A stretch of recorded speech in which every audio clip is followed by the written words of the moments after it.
All right, ignore the mess. The current state of short form videos, because I wanted to talk about this, and there's a lot going on.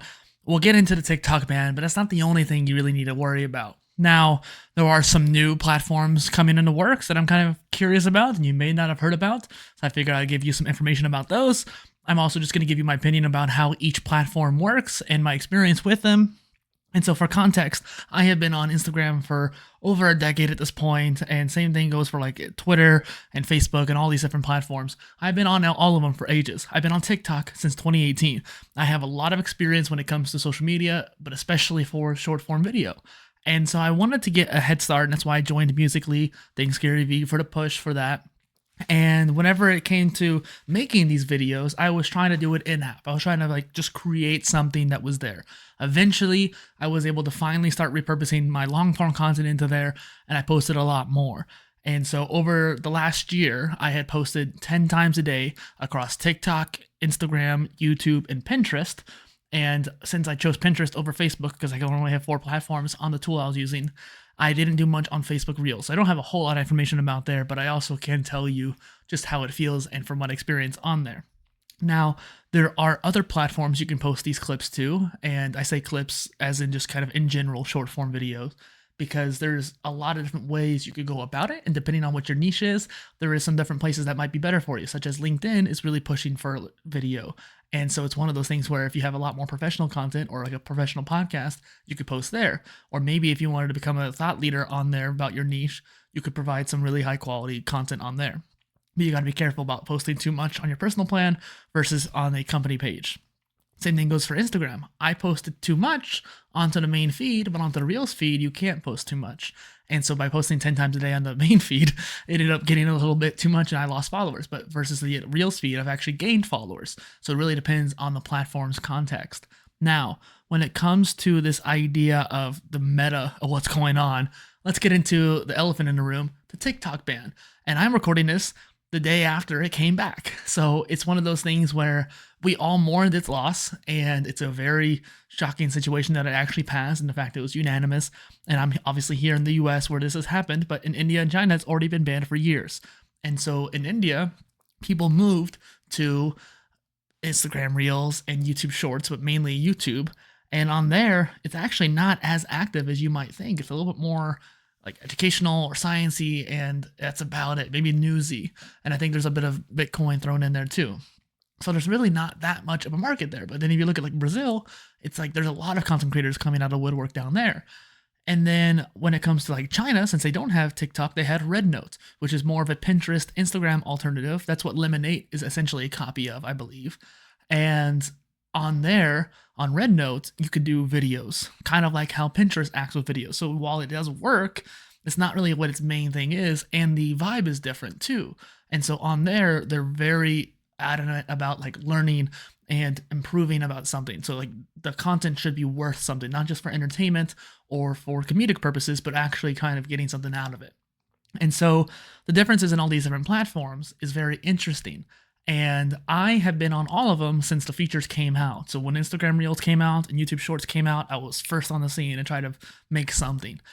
I don't like how TikTok was banned and then we had no alternative. And that's why everybody flocked to Red Note. And if you're one of the few people who didn't, then that's on you. But it's been great. And it's one of those things where the people on there were super nice and very collaborative, and it was a great cultural exchange. It honestly felt like when Musically turned into TikTok, there was a great global connection. I remember getting Bollywood videos and Chinese videos, not Chinese videos, but some kind of probably South Korean, I think. Could have sworn I got more Chinese too, though, because I started seeing some more Shaolin Kung Fu.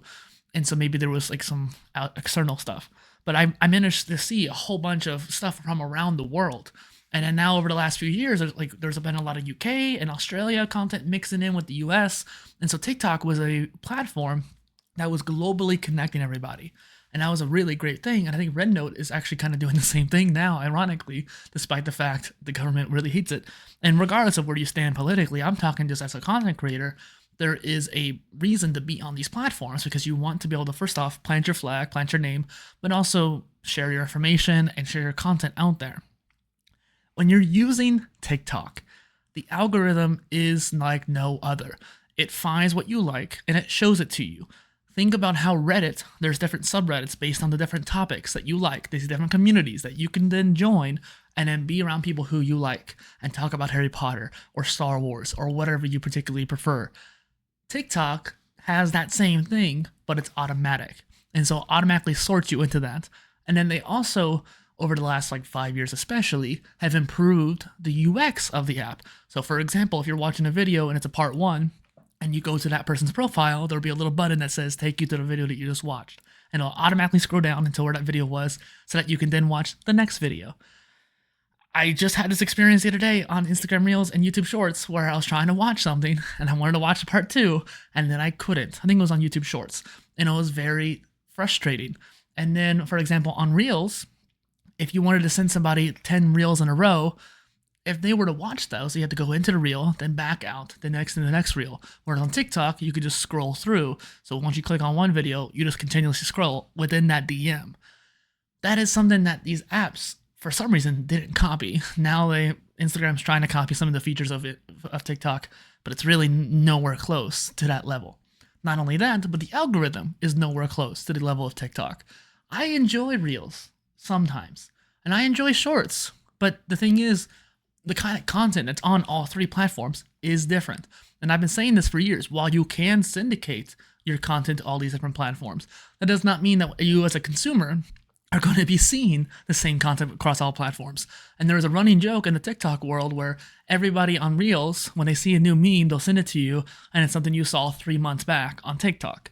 It is the dissemination, the trickle. And so if TikTok is first, Instagram Reels is going to be second, and then Pinterest and YouTube are kind of equal when it comes to when they get content trickled down.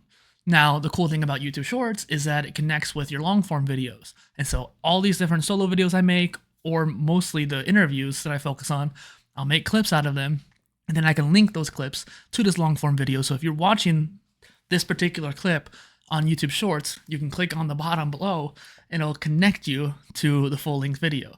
That is something that I think a lot of platforms should use. But there's not much of a way to do it when it comes to TikTok or Instagram. And then Facebook Reels, don't get me started. There's nothing really good on there besides just a lot of entertaining crap, and that kind of is about it. But compared to like even Instagram, there's just not as much there. And like I said earlier, LinkedIn also has a really big push for it. But I don't know if this was a joke, but I think it probably is real. Twitter is going to have a video feed like TikTok. And even Elon talked about bringing back Vine, and presumably those will be kind of one of the two same endeavors. Blue Sky is going to get the app protocol to do videos like that. There's also an app, I believe, called Neptune, which is supposed to be interesting. There is Lemonade, but it's not the same thing.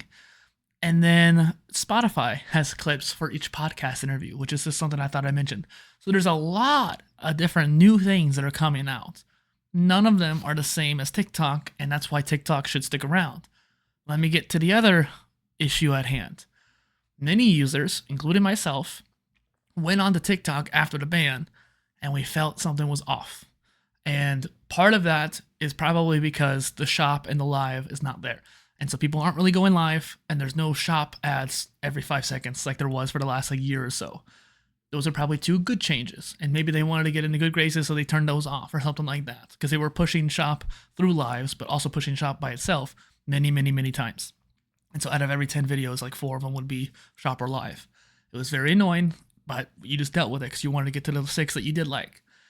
And then more importantly than that, there's just been some eerie stuff going on, and this can be funny looking back on this video if something does crazy happen, where people were worried if Meta mined the app or the servers had changed. All that is conjecture right now, but it feels like it's a farce. And so there was a funny meme on TikTok that I saw where it was an Avatar: The Last Airbender reference, and there was like this hypnotist in the episode where there's like, there is no war in Ba Sing Se, where basically this person was brainwashed to say there's no war and no going on in the world, everything's peaceful, it's okay, we're all good, there's nothing going on. I don't know why I'm doing those hand gestures, but we're all good. And so it's one of those things where it feels off, and it feels like we're being told that everything is normal. And that's why it feels off, even more so. So I just wanted to make this quick video Well, I guess 10 minutes is not too quick, but I wanted to make this video because it feels like there needs to be someone saying this stuff and telling you that these things stuff exists, like the Neptune or the Blue Sky stuff. I mean, I don't even like Twitter anymore, but I'll still probably post my clips to Twitter if it gets me clout. Like, I want to grow. And if you're here, then I presume you want to grow too. And I feel like the modern content creator posts across platforms, regardless of how you feel about it per se. I don't like Facebook. I don't want to make any effort for Facebook, but I do like LinkedIn, and I don't mind making an effort for LinkedIn. And the effort I was going to do is make a new campaign so I could schedule out all my sorts. And if I'm already doing that, I might as well repost the Pinterest, and I might as well add Facebook. But now that Twitter's doing things, I might as well add Twitter. And I thought about making a new YouTube channel just for shorts, or just for clips, really, not really shorts, because I'll do medium length clips too for my podcast, my main podcast. I don't think the Creator Spotlight really needs a separate channel for it. But it was interesting to think about, like, okay, well, I can just add that too. And then all I'm doing is just posting this once, and it's going everywhere and taking advantage of an early mover push on multiple platforms at once. And that, I think, is the modern content creator's strategy. Finding that first mover advantage and really using tools and automation to actually take advantage of it across multiple platforms. All right, that's it.